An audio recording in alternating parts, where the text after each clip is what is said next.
I'm Hayleigh Colombo from the Lee Enterprises Public Service Journalism team. I have with me two reporters with the Richmond Times-Dispatch, Holter and Luca Powell. Hey guys, we're here to discuss the ongoing Freedom of Information Act and transparency issues in the city of Richmond that journalists and other citizen record seekers have been dealing with. We're bringing attention to the issue because not only we think they're important, but also because Sunday marks the beginning of Sunshine Week, a week where we call attention to government transparency issues across the U.S. and celebrate open democracy. Luca and you both have been reporting in Richmond for a while, and you've both experienced issues when it comes to local government agencies responding to FOIA. Let's start with you. Can you share what you've experienced trying to get public records out of City Hall? Yeah, I've had a couple instances where it was difficult. I FOIA'd the city's FOIA logs, which is essentially a record of, the FOIAs that come in and out, how quickly they respond. And it took a long while to get those back. Apparently the city had not been keeping records, but when I did, they estimated me $6,000 to get that.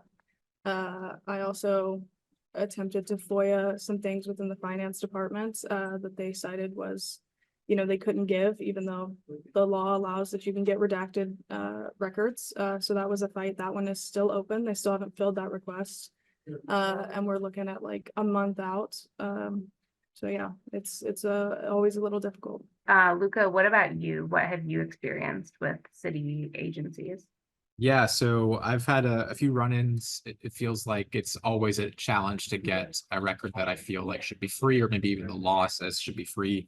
2 years ago, we tried to get just a basic payroll from the Richmond City Sheriff's Office, and they charged us $1,300 for that. It's almost any other agency would give you that for free, but this was when there was a microscope on the Sheriff's Office, and it just seemed like that was something that they didn't need to put up a fight with us over. The police department also charged the RTD $7,800 for a copy of their general orders, which is just police department policies. Those have since been put up online for free, and other police departments have put those up online for free, just so people know what the rules are for being a police officer. But the Richmond police charged almost $8,000 for that. So there's a lot of stuff that you don't see, but it's difficult to get the records that I think people assume we're able to get with FOIA, and in reality and in practice, we just aren't. And the city of Richmond is also in the spotlight right now for its FOIA issues, specifically because it's dealing with the fallout of the firing of their ex-FOIA officer, Connie Clay, who has since sued the city and alleged that city officials are intentionally evading Virginia's FOIA law. Why does this lawsuit matter?